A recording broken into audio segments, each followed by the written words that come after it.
Assalamualaikum warahmatullahi wabarakatuh.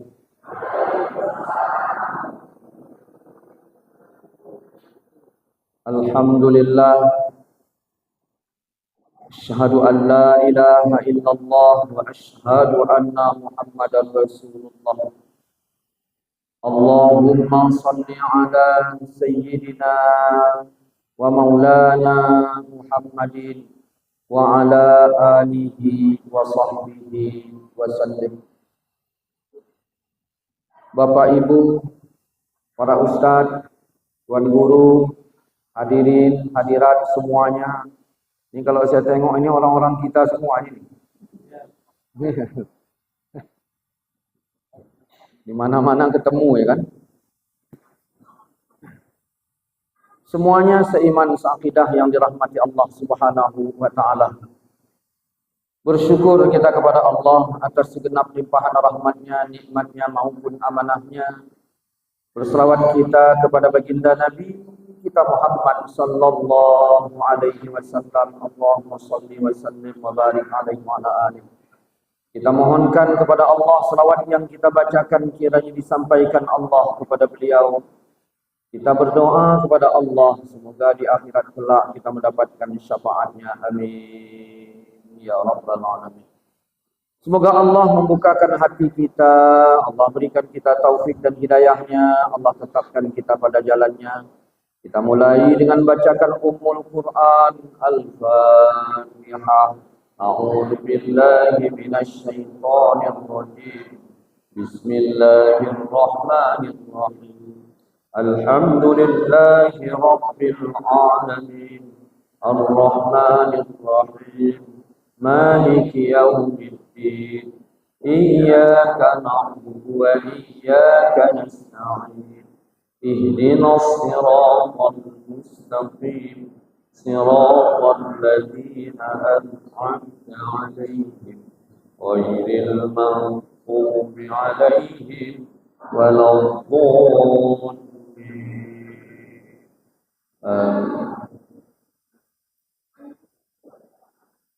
Yang pertama ini nggak tahu namanya, apakah kritik, apakah saran. Terserah Bapak Ibu yang menilainya.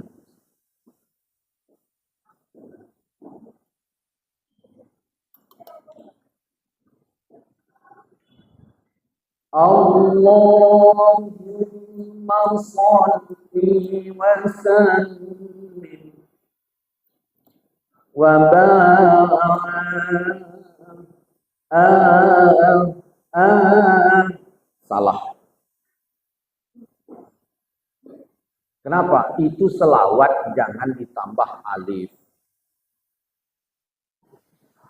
Ya, itu tak boleh. Karena itu selawat.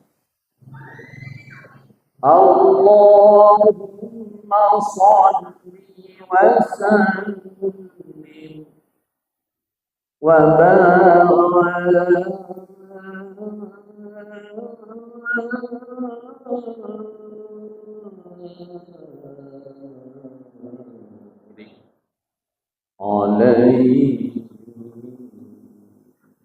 Selawat tidak boleh di otak hati.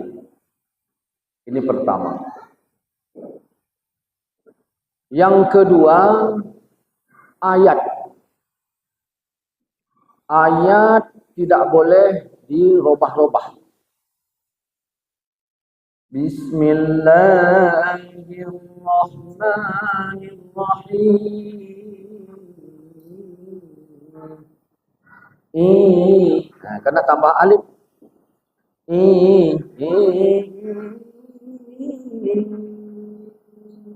Salah. Ustaz, napasku tak nyampe. Makanya ku tambah. Berarti caranya yang harus dibenahi. Bismillahirrahmanirrahim. Selesai bismillahnya. Tinggal iramanya yang belum.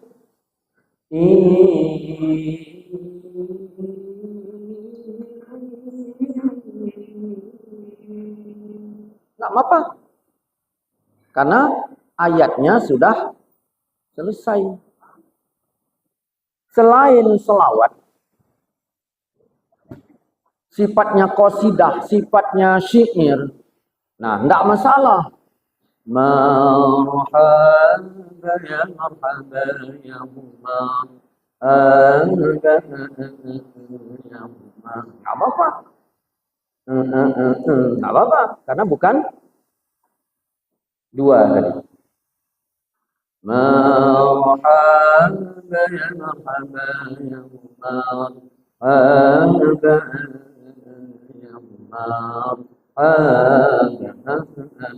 ya ya. Enggak apa-apa. Tapi ingat, selawat itu tepatkan pada porsinya. Allahumma salli wa sallim wa barik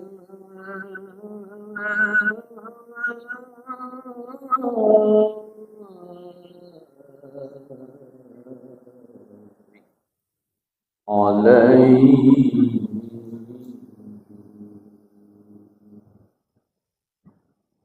Saya nggak tahu apakah ini saran atau apa, terserahlah namanya apa, tapi tidak ada maksud apa-apa kecuali kita supaya ke depan lebih baik. Maaf ya Bu ya. Nah, udah lupa saya ini apa acara hari ini. Acara maulid. Coba Bapak baca buku sejarah. Pernah nggak Nabi bikin acara maulid yang kayak model begini di zaman Nabi? Nggak ada. Pernah nggak sahabat bikin seperti yang begini ini di zaman sahabat setelah Nabi wafat?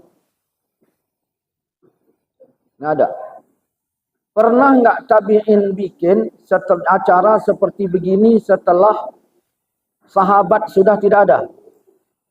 Tidak.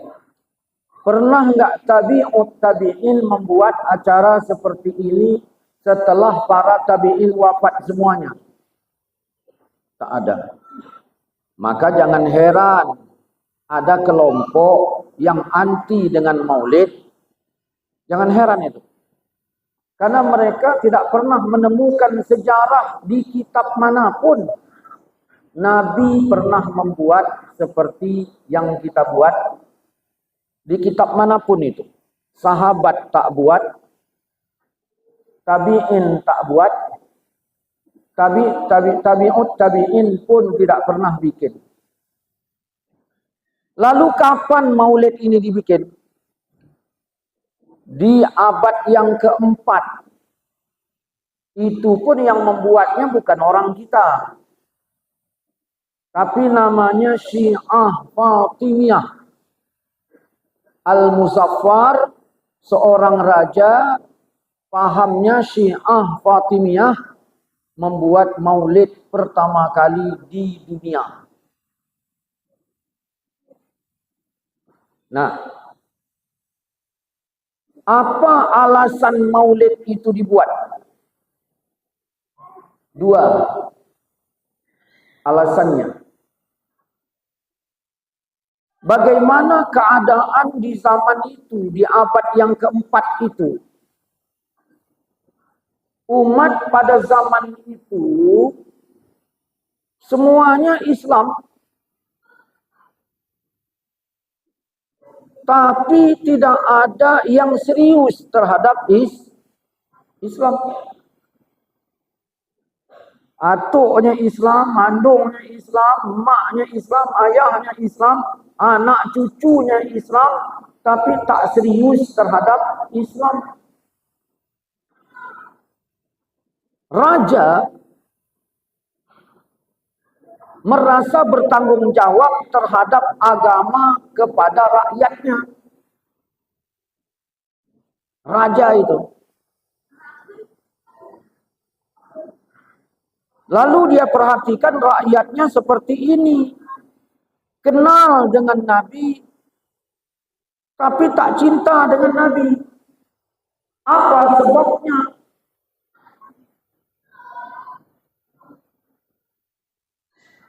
Maka dikeluarkanlah bin untuk mencari apa sebabnya. Maka datanglah orang-orang menyelidiki. Ada ibu-ibu berkumpul, ditanya. Bapak-bapak berkerumun, ditanya. Laporlah kepada raja. Tuan, ternyata mereka hanya mengenal nama Nabi saja. Tapi mereka tak tahu bagaimana Nabi itu dan siapa Nabi itu. Pantaslah mereka tak cinta kepada Nabi. Hanya modal kenal nama. Oh, kalau begitu ceritanya, kumpulkan warga. Tak boleh tak ngumpul. Ngumpul semua. Nah, di situ baru diturunkan Densus 88. Ya. Untuk nangkap warga yang nggak mau ikut maulid. Gitu. Datang semua. Lalu dipanggilkan ulama yang ahli sejarah. Berceritalah tentang sejarah Nabi. Berapa lama? 3 hari. Bukan 3 jam. 3 hari. Maka diceritakan tentang Nabi dari A sampai Z. Diceritakan itu. Setelah itu barulah mereka paham. Baru mereka paham. Ini awal maulid diadakan. Nah, dukungan ayatnya mana? Dukungan ayatnya. Yang pertama firman Allah, wa zakkirhum bi ayyamillah. Ini suaranya kayaknya terlalu kebesaran ini. Menggema dia. Coba disetel dikit lah. Ya, kayak tadi awal tadi kurang menggema. Wa zakkirhum bi ayyamillah. Ingatkan mereka kepada nikmat-nikmat dan karunia Allah. Ini Al-Quran bilang. Maka ayam yang ada dalam ayat ini ditafsirkan oleh Nabi kita Muhammad sallallahu alaihi wasallam, hadis dari Ubay bin Ka'ab. Kalau tadi artinya ingatkan mereka kepada nikmat-nikmat dan karunia Allah, sekarang artinya ingatkan mereka, ya, kalau tadi artinya ingatkan mereka kepada hari-hari Allah, ayam itu maknanya hari, ditafsirkan Nabi menjadi ingatkan mereka kepada nikmat-nikmat dan karunia Allah. Maka di sini baru masuk ulama. Kalau arti ayat itu ingatkan mereka kepada nikmat dan karunia Allah, tidak ada nikmat yang terbesar, tidak ada karunia yang paling unggul melebihi lahirnya Nabi Muhammad sallallahu alaihi wasallam. Kalau perintahnya ingatkan mereka kepada nikmat dan karunia Allah, berarti kita perlu memperingati Maulid Nabi untuk mengingatkan masyarakat tentang kelahiran Nabi, karena lahirnya Nabi itu adalah nikmat yang terbesar di dalam Islam ini. Ini pertama. Yang kedua, kenapa dalam Maulid menceritakan kisah Nabi?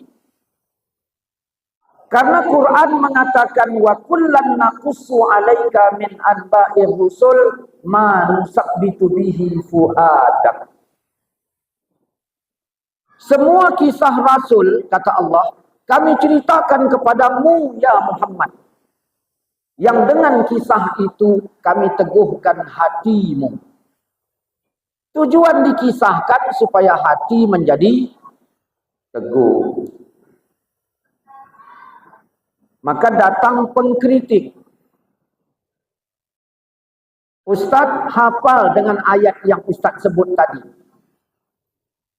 Baik wazakirhum bi ayyamillah maupun wa kullan naqusu. Kira-kira kata si pengkritik lebih hafal mana? Ustaz apa Abu Bakar? Saya jawab Abu Bakar. Ustaz atau Umar Utsman Ali? Saya jawab Umar Utsman Ali. Mereka hafalnya ayat ini. Kenapa mereka enggak bikin maulid? Mahirnya mereka tentang ayat ini. Kenapa dengan dua ayat ini Abu Bakar, Umar, Utsman Ali enggak bikin maulid? Kenapa Ustaz belakangan datang dengan dua ayat ini bikin maulid? Dah. Coba kita baca surat Hud 120 tadi. Semua kisah Rasul kami ceritakan kepadamu yang dengan kisah itu kami teguhkan hatimu. Dah. Untuk apa sahabat bikin maulid? Ngumpul, bikin maulid, lalu dikisahkan tentang Nabi supaya hati menjadi teguh. Sedangkan sahabat hari-harinya sudah bersama Nabi. Sahabat wafat, tabi'in taknya bersama Nabi. Kenapa mereka tak buat? Untuk apa tabi'in bikin maulid yang di dalamnya diceritakan tentang Nabi agar hati mereka teguh, sedangkan masa mereka masa sangat teguh-teguhnya hati mereka bersama Nabi. Ayah saya bilang, "Nak, selama ini tidak ada satupun anak ayah enggak subuh." Kenapa? Karena ayah setiap jam 4 pagi membangunkan kalian untuk sholat subuh. Dan sekarang sudah terbiasa sembahyang subuh. Ayah besok pagi berangkat, nanti malam udah mulai berangkat ke Banda Aceh selama 10 hari. Adikmu yang kecil ku bawa, makmu ikut 10 hari kami di Banda. Sekarang tinggal kau bertiga sama adikmu di rumah. Jangan sempat aku tak ada, itu adik-adikmu tak bersubuh. Maka sekarang ku titipkan amanah kepadamu, bilangkan saya, bangunkan adikmu untuk sholat subuh setiap subuh. Saya bilang, ya ayah. Jangan iya-iya aja, kau bangunkan. Iya ayah. Jangan iya-iya aja. Insya Allah. Yakin ayah, ayah berangkat ke Banda Aceh. Pulang dari Banda Aceh, ayah bertanya. Saya tanya, ayah bawa oleh-oleh. Jangan oleh-oleh yang kau tanya. Kau jawab pertanyaanku dulu. 10 hari kau kutinggalkan. Ada enggak adikmu kau bangunkan sembahyang subuh? Jujur. Enggak ayah. Ayah marah. Kenapa enggak kau bangunkan? Kenapa enggak kau jalankan amanah? Amanahnya ada, tapi kenapa enggak kau jalankan? Apa saya jawab? Ayah jangan marah dulu. Bagaimana aku membangunkan adik untuk sembahyang subuh, sedangkan bangunnya duluan dia? Paham kan? Untuk apa sahabat bikin maulid yang diceritakan tentang Nabi, sedangkan sahabat zaman-zaman bersama Nabi?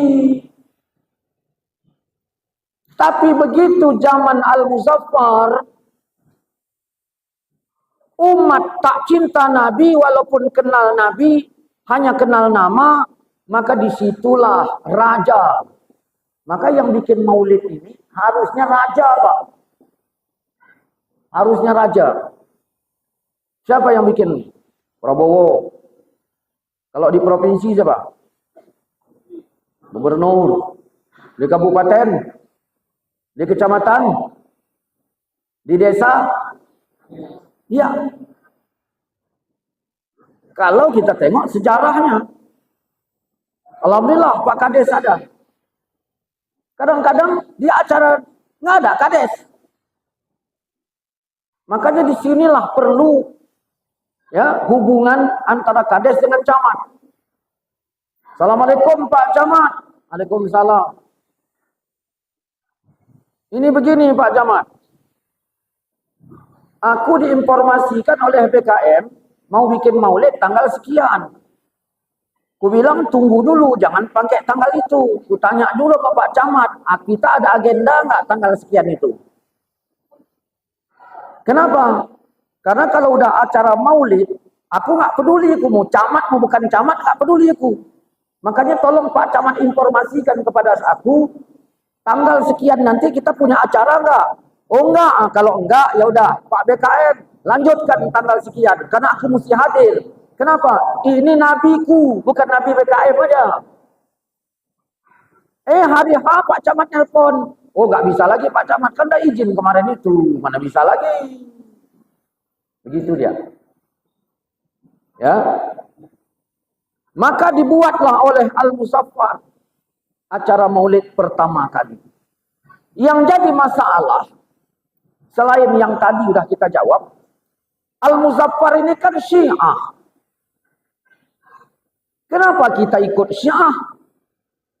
Nah, dikritik oleh anti maulid. Kenapa ikut Syiah? Saya mau ke masjid, saya berjalan ke sebuah desa, tak tahu saya masjid di mana. Simpang banyak kali. Pas ketemu di simpang, ada orang Kristen. Saya nanya. Karena saya tengok ada kalung salib, nggak assalamualaikum saya. Permisi Pak, ya. Pak numpang tanya Pak, masjid di mana? Dijawab Kristen tadi, oh Bapak simpang 4, di belok kanan masjid lah itu. Apakah saya ikut kata Kristen ini tadi, atau saya balik ke sana? Hah? Ikut di mana? Masa ngikut kata Kristen? Ya udah balik aja kita ke sana. Saya bukan ngikut Kristennya, ngikut masjid yang ditunjukkan orang ini tadi. Kita bukan ikut Syiahnya. Paham? Kalau kayak gini pun nggak paham. Nah, paham? Kita bukan ikut Syiahnya. Karena perbuatannya cocok dengan dalil Quran. Sama waktu Nabi Muhammad SAW di Madinah ketemu Yahudi puasa Asyura. Nabi nanya, kenapa kalian puasa hari ini? Alasan puasanya yang ditanya, puasanya nggak ditanya lagi. Dijawab Yahudi, ini Asyura, Fir'aun ngejar Musa, Fir'aun mati, Musa selamat. Maka setiap 10 Muharram Musa puasa mengenang keselamatannya, maka kami pun buat. Alasan ini penuh untuk Yahudi. Tapi apa kata Nabi? Kalau ini alasan kalian, kami yang pantas mengamalkannya. Diambil Nabi, bukan nabinya di Yahudi. Jelas kan? Paham kan? Saya aja belum paham kali ini.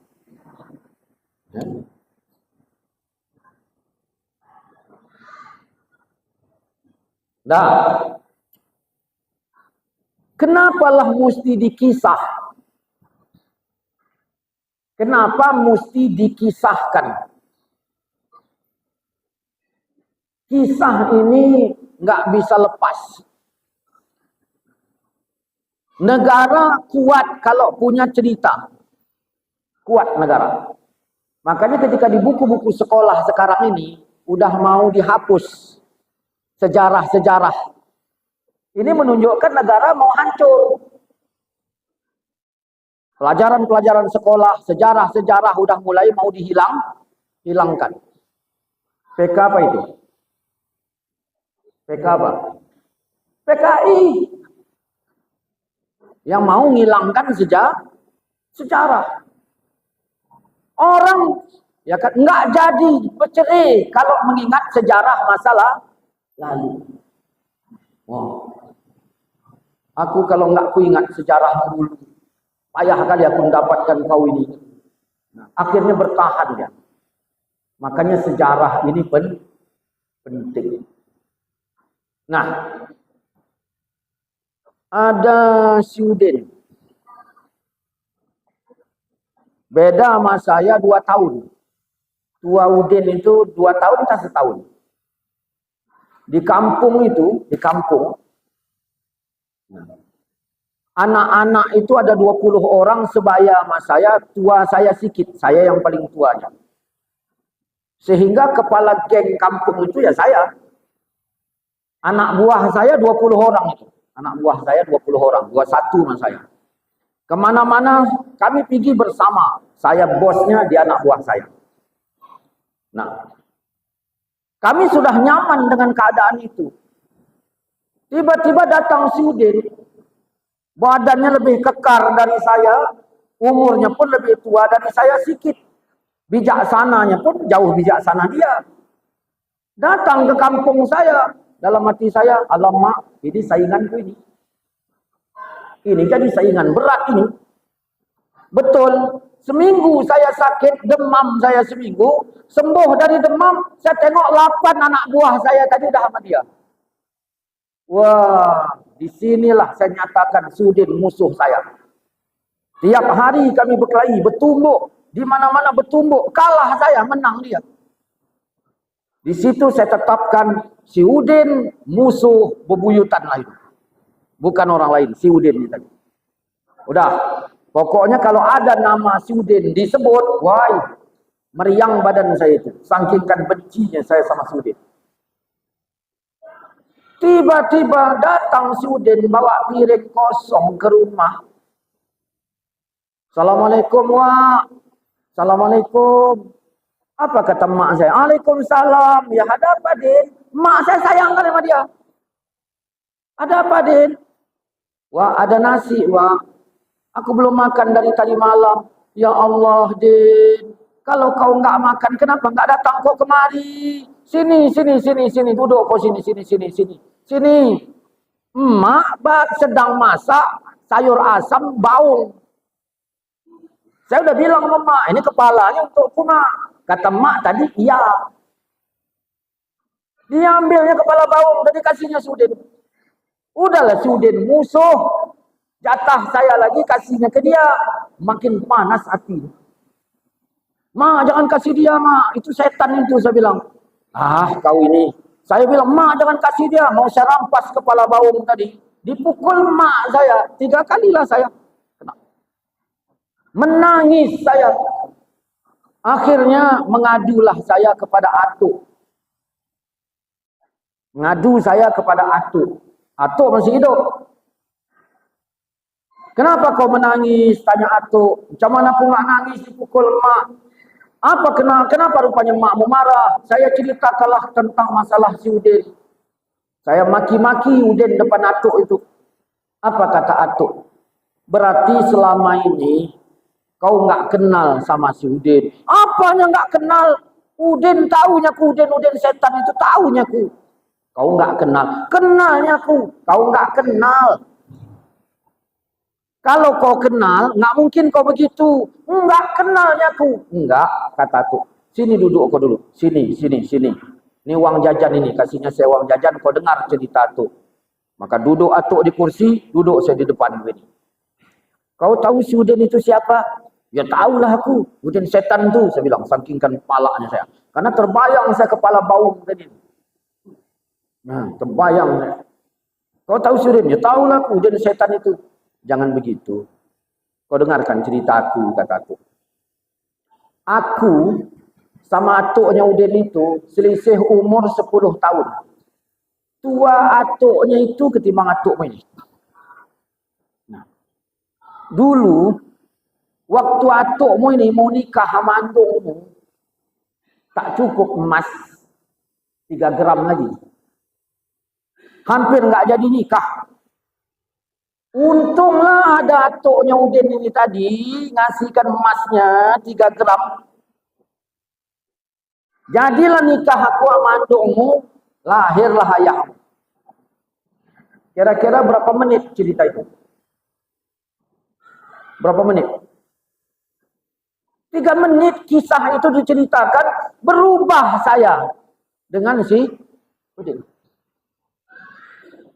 Ayahmu waktu kecil dulu sakit-sakitan. Obatnya nggak tahu dari mana. Dan kemana aku mau pergi? Keadaan kami kayak gitu. Datanglah atuknya ini tadi, jualkan kambingnya 4 ekor untuk dana ngobati ayahmu. Sehat walafiat lah itu ayahmu. 2 menit lagi ditambahnya. Makin reda emosi saya kepada Udin. Dah, begitu ayahmu mau nikah sama makmu, dah, itu pun kurang juga duit. Ayah Udin itu jual kambing 10 ekor untuk membantu lahir kau. Dulu masih kecil sakit cacar kau nak. Nggak bisa digeletakkan di sini, nggak bisa. Di atas daun pisang. Diobatkan kemana-mana nggak mempan. Bawa ke rumah sakit, dari kampung ini ke rumah sakit 8 jam. Ayahnya Udin itu gendong kau itu. Karena ayahmu pun demam. Sehatlah kau. Nggak ada apa-apanya. Kepala baung itu dikasih makmu itu untuk dia. Nggak ada apa-apanya. Jangan kau pikir udah hebat kali. Nggak ada apa-apanya. Saya tinggalkan atuk itu. Berangkat saya jumpai Udin. Saya tengok sedang ngisap kepala baung itu. Apa saya bilang, mak masih ada mak baung yang lain mak? Masih. Mak kasihkan lagi Udin, mak kasihkan. Mak pun heran, sawan apa anak ini gitu. Yang tadi benci sekarang sayang. Kenapa? Ternyata dikisahkan atuk itulah tentang dia sehingga yang tadi benci sekarang berubah menjadi sayang. Inilah kata Allah, wa kullan naqussu 'alaika min anba'ir rusul ma nusabbitu bihi fuadak. Semua kisah rasul-rasul kami ceritakan kepadamu yang dengan kisah itu kami teguhkan hatimu. Itulah sebabnya maulid dibuat untuk mengingatkan orang tentang kisah Nabi. Coba Bapak Ibu bayangkan. Ya, zaman kami kecil dulu, ustadz nggak ada. Pengajian-pengajian gini-gini ini nggak ada. Zaman kami kecil dulu. Dan zaman itu juga orang yang sembahyang itu 112 itu. Zaman dulu itu. Nah. Lalu apa yang membuat Islam bertahan di kampung itu? Yang ada zaman itu maulid, itu yang ada. Apa lagi? Isra, Mi'raj.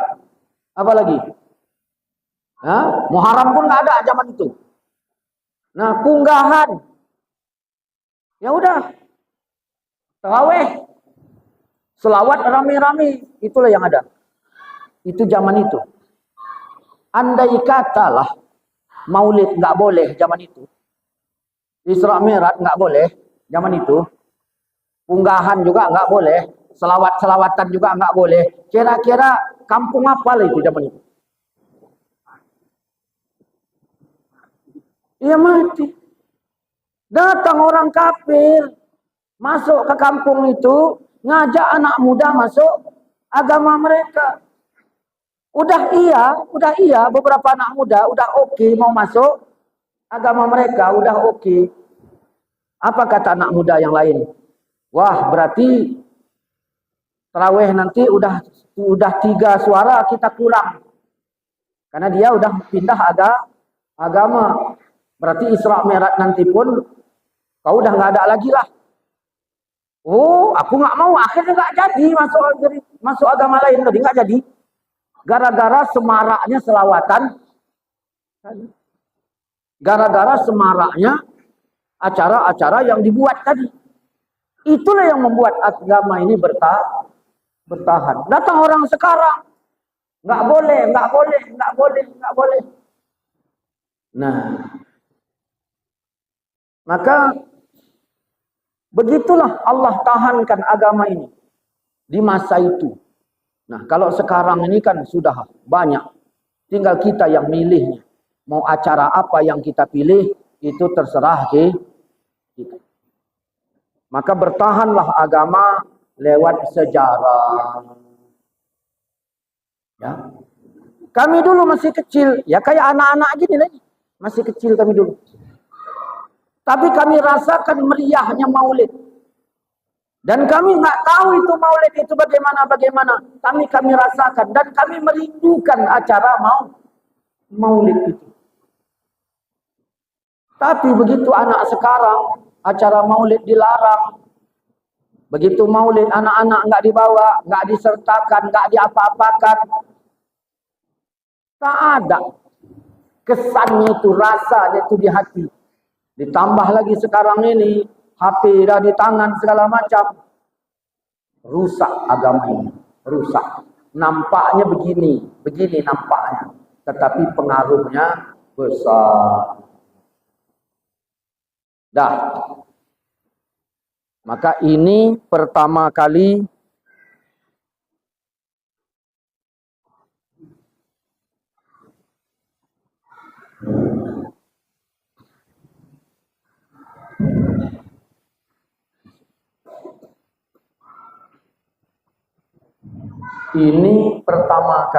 maulid diadakan. Dah. Tinggal yang kedua, ini kita bahas yang kedua. Kenapa sih setiap acara maulid di tempat-tempat tertentu ada selawat berdiri? Ya, ada selawat berdiri. Sehingga di mana-mana diumumkan, Bapak Ibu, mari kita berdiri sejenak bagi yang mampu berdiri. Karena kalau nggak mampu, sholat aja pun duduk. Berdiri kita sejenak menghormati Nabi. Ini juga dikritik. Kenapa ada mahalul qiyam? Kenapa mesti berdiri? Dulu Nabi Muhammad waktu datang ke Madinah, orang yang nyambutnya berdiri atau duduk? Berdiri.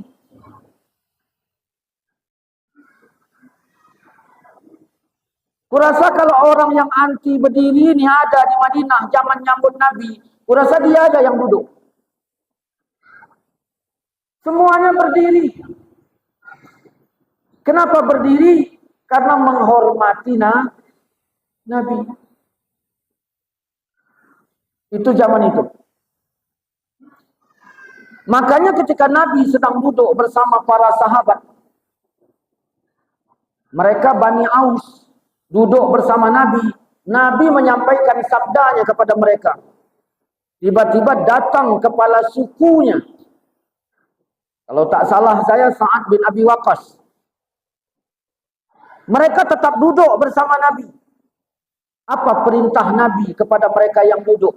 Ya Bani Aus, wahai Bani Aus, humu ila sayyidikum. Bangun kalian, sambut ketua kalian.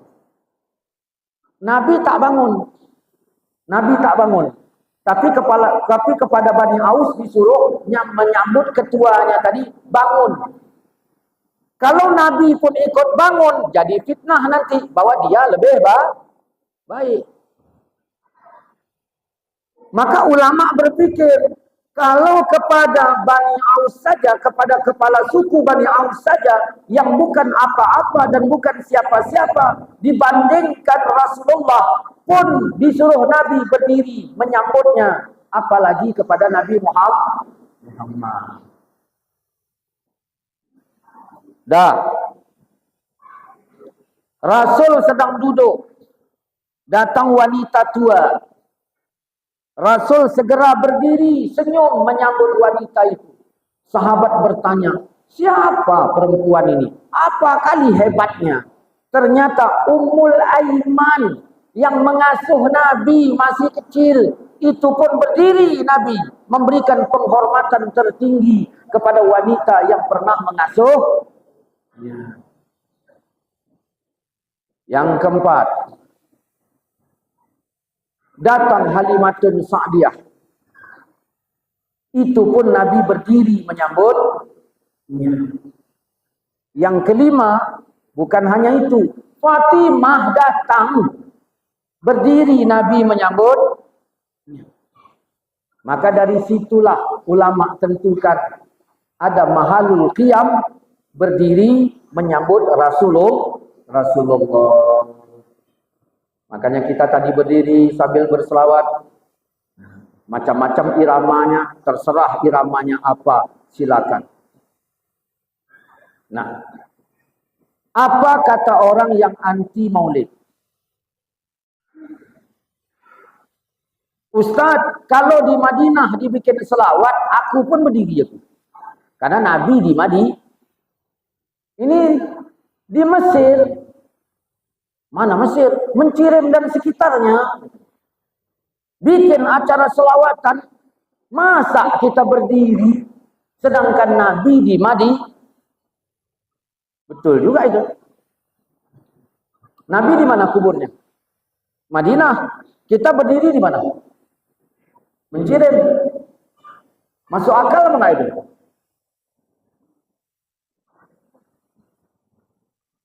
Masuk akal. Nabi di Madinah, kita di sini. Coba baca Al-Quran surat Taubah ayat 105. Ya. Apa kata Allah? Beramallah kalian. Allah akan melihat amalmu. Kita berdiri di sini menghormati Nabi. Allah nengok enggak? Nengok. Apa kata Allah? Nabi nengokmu. Berarti Nabi nengok enggak? Bukan hanya Nabi, mukminin pun nengokmu. Jadi kita berdiri tadi, Allah nengok,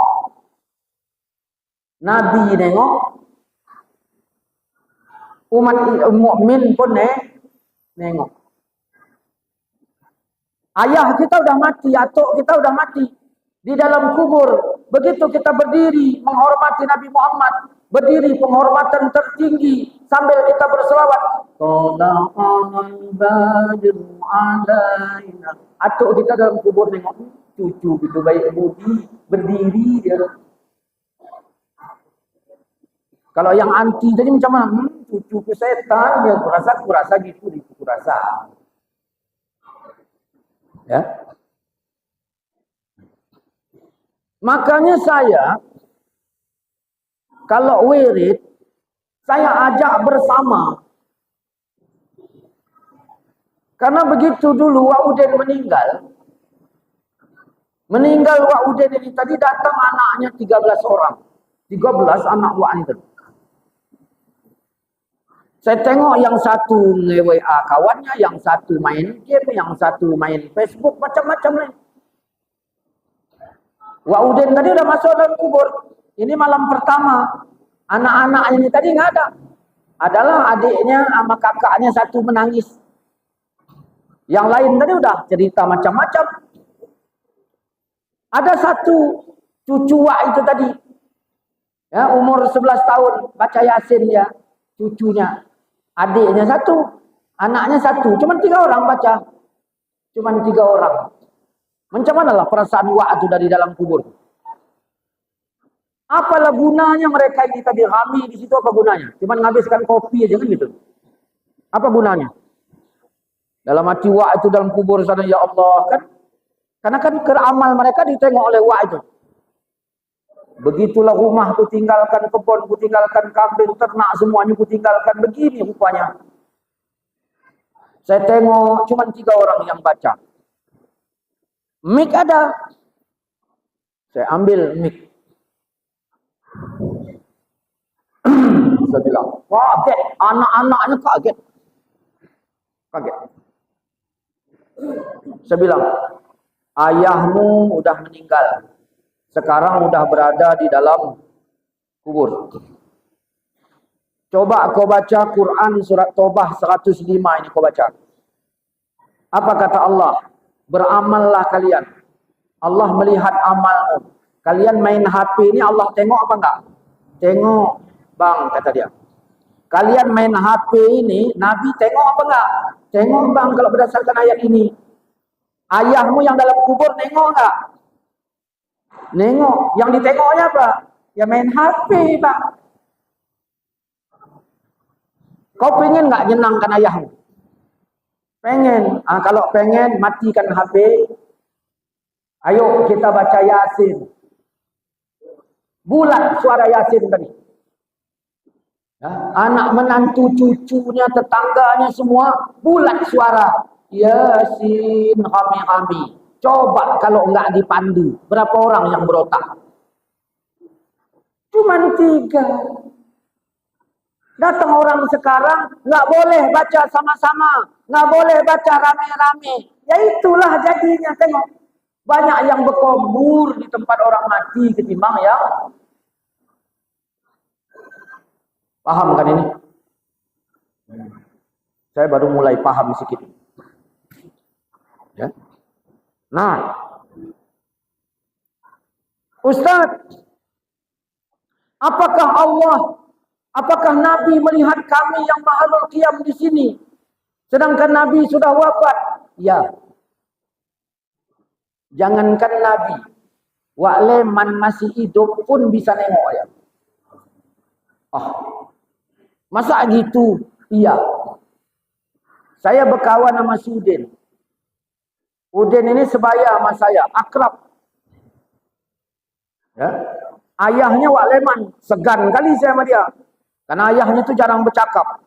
Jarang kali bercakap. Kalau saya datang ke rumahnya, kalau dapat sekali cakap aja dah keramat awak itu.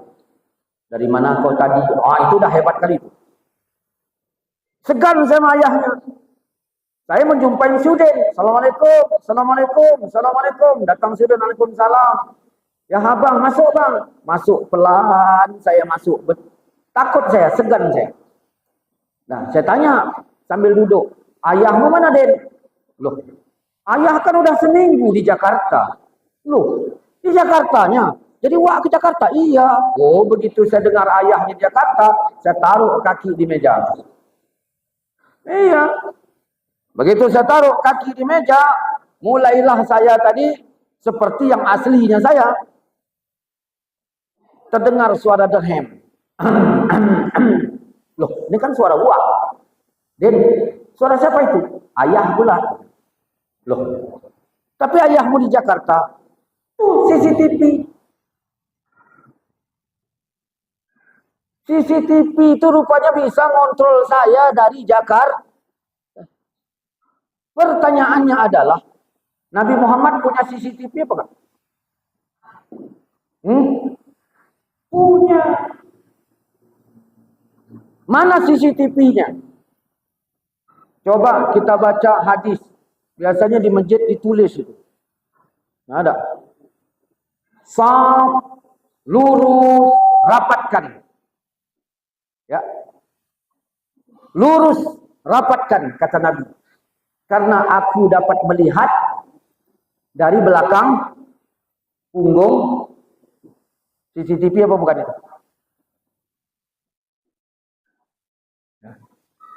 Luruskan saf, rapatkan, kata Nabi. Aku dapat melihat dari belakang punggung. Walaupun aku ngadapnya ke sana, dapat dilihat dari belakang punggungku. Walaupun Nabi sudah meninggal, jangankan Nabi, muslimin yang sudah meninggal melihat apa yang dikerjakan keluarga. Bukan hanya itu, Nabi Adam. Di mana Nabi Adam tinggal? Langit pertama. Kerja Nabi Adam nengok ke bawah. Nabi Muhammad bertemu dengan Nabi Adam. Nabi Adam kalau melihat ke kanan dia senyum, ke kiri dia menangis. Ditanya oleh Nabi, kenapa nangis tuh kalau melihat ke kiri? Kenapa senyum melihat ke kanan? Allah tunjukkan anak cucuku yang baik-baik, maka senang aku. Senyum aku. Allah tunjukkan anak cucuku yang bejat-bejat, nangis aku. Jadi ketika kita tahlil, ketika kita mahalul qiyam, Nabi Adam pun senyum dia tengok kita. Karena kita memberikan penghormatan tertinggi kepada Nabi Muhammad sallallahu alaihi wasallam. Nah, maka kita disatukan oleh Nabi. Yang kedua, yang membuat kita bersatu adalah makan. Makanya ada sahabat bertanya kepada Nabi, "Ya Rasulullah, amalan apa yang paling baik? Bermodal atau enggak bermodal? Kalau yang enggak bermodal, mengucap salam. Assalamualaikum, Assalamualaikum. Bagi orang yang kau kenal atau yang enggak kau kenal. Assalamualaikum, Assalamualaikum. Ya, bagi yang kau kenal atau yang tidak kau kenal. Itu amalan paling baik. Sekarang budaya itu udah hilang. Kita mengucap salam sama orang yang kenal, yang enggak kenal enggak kita ucapkan, kan gitu. Kalau itu masih ada, itu masih akrab. Yang bermodal, apa kata Nabi? Memberi makan. Makanya zaman dulu, maulid ini dibikin namanya kenduri kenduri maulid. Kalau di Aceh itu, kenduri maulid, motong sapi. 1 ekor, 2 ekor, kenduri maulid. Makan bersama. Datang orang kritik. Karena waktu ada proposal ke masyarakat, minta duit untuk bikin maulid. Apa kata orang yang anti maulid? Proposal apa ini? Proposal bikin maulid, Wak. Apa acaranya? Ya nanti kita kenduri, motong sapi 2 ekor. Untuk apa? Ya untuk Nabi. Yang makannya kan bukan Nabi. Ngapain atas nama Nabi? Baliklah yang bawa proposal tadi. Aku nggak berani lagi lah aku minta sama Wak tu. Kenapa? Dibantahnya. Aku nggak sanggup jawabnya. Ya udah pulang. Nah, besok Wak itu nelpon saya. Assalamualaikum, Waalaikumsalam. Kau tanggal sekian nanti ada waktu nggak? Ada apa, Wak? Mau mestakan adikmu. Oh, mestakan adik. Oh ya. Acaranya di mana? Ya di rumah aja. Besar Wak acaranya? Enggak, acaranya biasa sedang lah kita bilang. Motong sapi 3 ekor. Untuk apa Wak sapi 3 ekor? Ya tapi untuk adikmu. Apa habis sapi 3 ekor untuk adik tadi? Ya enggak gitu maksudnya. Pandai Wak ini berkilah. Enggak gitu maksudnya. Harusnya Wak ini tadi cerdas. Ini untuk Nabi. Ya enggak gitu maksudnya. Kadang-kadang ada model Wak begini. Untuk Nabi enggak pakai otak dia. Untuk anaknya pakai otak. Memang Wak enggak ada otak ini. Ya. Apa kata Allah? Untuk anaknya tadi berapa ekor sapi? 3. Untuk maulid tadi berapa? 2. Apa kata Allah? An-Nabi aula bil mu'minin min anfusihim. Nabi itu hendaknya lebih utama. Nabi. Allah enggak bilang anakmu hendaknya lebih utama. Nabi itu hendaknya lebih utama. Makanya dulu dibikin kenduri maulid. Apa pentingnya kenduri maulid?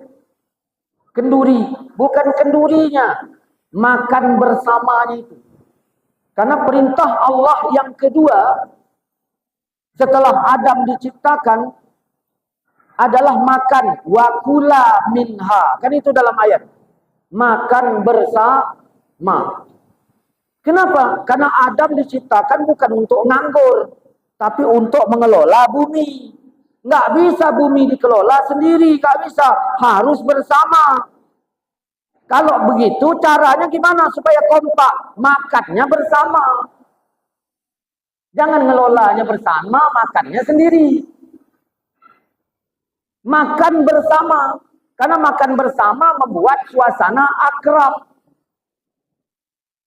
Ya. Tengok itu Kapolri sering makan bersama sama Jokowi, kan akrab. Ya kan saya bilang akrab, ngapain ini? Kenapa kita nggak akrab sama Jokowi? Karena nggak makan bersama. Itu.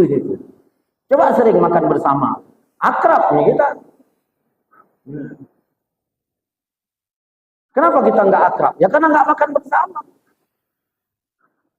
Makan bersama ini membuat orang bersekongkol. Makanya orang baik bersama yang baik, seringlah makan bersama. Supaya kebaikan itu kuat. Saya jangan karena sama orang, Pak. Jangan karena sama orang. Terdampar saya di sebuah pulau. Ya. Di sebuah pulau itu, pulau kecil di tengah laut. Saya cari orang nggak ada. Saya takut sama singa pun tak ada. Saya takut sama ular pun nggak ada. Nggak ada binatang lain kecuali anak babi satu ekor. Anak babi pun entah dari mana datangnya, kok ada di situ. Dia pun berkeliling-keliling nyari ayahnya nggak ada, nyari emaknya nggak ada. Yang dijumpainya saya. Terakhir diangkatnya lah saya jadi ayahnya barangkali. Jadi berdua lah saya tinggal tadi di pulau itu. Saya satu, anak babi tadi satu. Kemana? Saya pikir anak babi ngikut. Saya lempar, lari dia, nanti ngikut lagi, lempar lagi, lari, ngikut lagi. Pas saya istirahat malam pertama di pulau itu, saya tengok anak babi tadi dekat sama saya. Saya lempar, agak jauh dia. Akhirnya dia tidur di sana, saya tidur di sini. Sesekali saya tengok anak babi itu sesekali nengok saya. Ada lucu macam-macam lah perasaan di hati saya. Sikit-sikit makin dekat, saya jauhkan lagi, saya lempar lagi. Malam pertama. Malam kedua lebih dekat lagi. Malam ketiga dekat lagi. Dalam hati saya mungkin anak babi ini takut. Maka dia perlu dekat sama saya. Ya udahlah, saya lindungilah dia. Udah beda saya berpikir saya. Gara-gara baru 3 malam berkawan sama anak babi. Dah. Terus sebulan lah kami tadi di situ bersama anak babi. Tiba-tiba anak babi ini tadi hilang. Saya yang nyari. Tadi dia datang saya lempar, sekarang saya yang nyari. Kemana lah babi ini tadi? Kemana lah babi ini tadi? Dalam hati saya memang babinya kau ini. Dah. Tiba-tiba datang dia bawa ubi. Kasihnya saya satu. Satu untuk dia, satu untuk saya. Makanan lain tak ada. Yang ada cuma itu tadi. Disinilah mulailah saya berpikir. Ternyata ada babi yang baik. Karena mulai beda lagi kan? Ada babi yang baik. Nah, kalau begitu kau beda sama babi yang lain. Disitulah kami akrab. Walaupun dia sebagai babi, saya manusia, tapi kami akrab. Karena sudah berbulan-bulan di pulau itu, pengen rasanya saya pulang keluar dari pulau itu, berdoa saya, ya Allah, ya Tuhanku, selamatkan aku ya Allah, selamatkan aku ya Allah, selamatkan aku. Tiba-tiba datang helikopter. Saya tunjukkanlah pakai kayu segini-gini kan. Terakhir mendekatlah helikopter ini tadi, nurunkan tangga. Begitu tangga diturunkan, saya pun naik ke tangga tadi. Setengah tangga tadi saya naik, saya tengok ke bawah. Anak babi tadi nengok saya. Udah kudip matanya, ya Allah kasihannya saya. Ada rasa tak siap berpisah dengan babi itu. Gara-gara apa? Gara-gara sering bersama, gara-gara makan yang dikasih. Bukan orang yang ngasih, babi yang ngasih. Bisa akrab awak. Apalagi orang. Maka apa kata Allah dalam Quran? Wa kula minha. Makan bersama. Makan. Makanya suami istri, kalau ada mau bercerai, suruh aja makan bersama. 40 hari. InsyaAllah nggak jadi cerai itu. InsyaAllah sering makan bersama. Ada orang tandem sana, masih Deli Serdang, di tandem sana. Mau bercerai dia. Apa kata istrinya? Bang, kita kalau mau cerai ini cerai yang baiklah. Kita urus surat cerai, jangan digantung-gantung. Oke, suami istri. Udahlah, dari tandem naik kereta kemana? Ke Pakam, melewati Medan lagi. Jalan sampai Tanjung Merawa. Apa kata istrinya? Bang, aku haus bang. Itu ada es kelapa, minum kelapa lah kita. Ya udah kita beli satu aja ya dik ya. Kita minum bersama. Beli 1-2 pipet. Nah, akhirnya udah habis minum, bang, pulang aja lah kita bang. Nggak jadi cerai dia. Apakah gara-gara makan bersama tadi, minum bersama, atau gara-gara kejauhan dari tandem ke Pakam? Nah, itu nggak tahu juga lah kita. Tapi yang jelas makan bersama mempengaruhi jiwa kita. Makanya dulu maulid ini bukan hanya sekadar maulid dibikin juga acara makan bersama, ngumpul bersama. Kenapa? Dari makan bersama menghasilkan akraban. Dari kisah maulid sama-sama kita mencintai Nabi. Baru dibikin kanun, peraturan kampung, peraturan daerah. Sama-sama ngikutinya. Kenapa? Karena sudah akrab bersama. Sekarang itu tidak ada lagi. Rasa kebersamaan ini sudah tidak ada. Makanya datang Maulana Zakaria, ya, Maulana Ilyas. Apa yang dia buat? Dia tradisikan makan bersama satu talam. Untuk apa? Untuk mewujudkan rasa persaudaraan. Tidak mandang suku, tak pandang siapa dia, makan bersama. Nah, makanya orang yang punya kesan makan bersama, biasanya keakraban itu ada. Saya ke Kalimantan. Sampai di Kalimantan sana ada orang ngajak saya makan bersama. Masih ingat saya wajahnya. Tiba-tiba ketemu di Kuala Namu. Dia nengok saya pun nengok dia. Saya rada lupa ingat. Dia Ustadz kan? Ustadz Abi Maulana kan? Iya. Maka Al-Quran perintahkan yang kedua. Wakula, makan bersama. Maka dibuatlah maulid zaman dulu. Pertama ada kenduri makan bersamanya.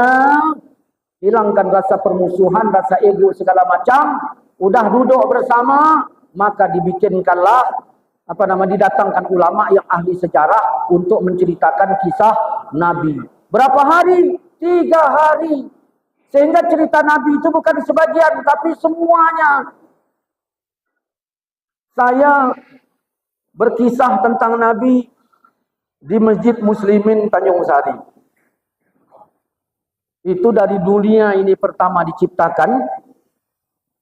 Ya, dari dunia pertama diciptakan sampailah seterusnya. Malam Rabu besok baru masuk tahun gajah. Malam Rabu besok ini baru masuk tahun gajah kalau nggak ada halangan saya. Nah, dari awal dunia diciptakan sampailah ya Abdullah menikah malam Rabu besok tahun gajah, mungkin sampai lahir Nabi. Berikutnya terus nyambung rencana saya sampai wafat Rasulullah SAW. Jadi nggak bisa 1 jam gitu, nggak clear itu. Nah, nggak clear itu. Makanya saya pun ya malam hari ini menceritakan faedah kisah itu saja. Faedah kisah itu penting. Lalu Bapak Ibu bagaimana cara merubah diri supaya cinta kepada Nabi? Belilah buku-buku sejarah Nabi. Nurul Yakin misalnya Ibu beli. Ya, Nurul Yakin bacalah. Dari mulai Nabi kecil sampailah Nabi dewasa, Nabi meninggal.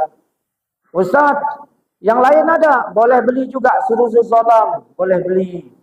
Itu juga kisah Nabi, bagus sekali itu. Tujuannya apa? kita akan dipengaruhi oleh cerita. Akan dipengaruhi oleh cerita. Besar cerita itu pengaruhnya. Makanya saya berkawan sama Udin 20 tahun, Pak. Berkawan sama Udin. 20 tahun kami akrab. Datang orang baru datang merantau dari Pekanbaru, merantau ke kampung kami. 6 bulan dia bersama kami baru, 6 bulan. Lalu ceritalah orang itu tadi sama saya.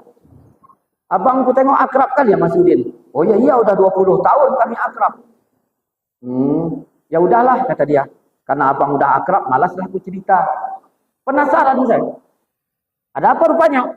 Ya udahlah bang, malas aku cerita. Ada apa rupanya? Ya udahlah bang, payah nanti. Ya udahlah. Udah kau ceritakan aja. Gini sebenarnya. Menurut abang Udin itu baik ya? Ya menurutku baik. Oh ya udah kalau udah gitu. Malas aku cerita lagi. Penasaran saya. Akhirnya berceritalah dia. Nah, Udin itu sebenarnya nggak suka sama abang. Itu mulai besok nggak berkawan lagi sama Udin tuh. Padahal 20 tahun kami berkawan. Datang orang baru 6 bulan berkisah, salah kisah, bisa bermusuh. Bisa bermusuh. Maka inilah pentingnya dikisahkan tentang Nabi supaya orang bisa cinta kepada Nabi. Itulah. Makanya perlu sesekali ya bikin pengajian itu kisah tentang Nabi dari awal sampai akhir. Nah, cuman kalau begitu pun payah juga. Beli aja bukunya, baca sampai selesai. Baca bukunya sampai selesai. Bapak beli di rumah, kasih anak tu suruh baca. Beli kasih anak tu suruh. Jangan anak aja baca, bapak baca juga. Istri-istri kita baca juga. Supaya kita satu cinta kepada Rasulullah. Jangan kita ini satu keluarga nggak cinta. Istri kemana, suami kemana. Bagaimana Islam bisa tegak di rumah? Ini pentingnya. Jadi hari ini saya tak berkisah lagi tentang Nabi. Saya sarankan saja, belilah buku sejarah Nabi. Nah, bacalah. Nah, terutama saya sarankan coba beli Nurul Yakin dulu. Ada terjemahannya itu. Nah, bacalah supaya kita tahu siapa sih Nabi Muhammad itu yang kita selalu berselawat kepadanya, yang kita tadi mahalul qiyam untuknya. Siapa sih? Nanti di situ diceritakan. Mudah-mudahan iman kita bertambah, naik dan kita mati dalam keadaan husnul khatimah. Cukuplah kali ini. Usah panjang-panjang kali. Wallahu a'lam. Subhanakallah wa bihamdika asyhadu an la ilaha illa anta astaghfiruka wa atubu ilaik. Assalamualaikum warahmatullahi wabarakatuh.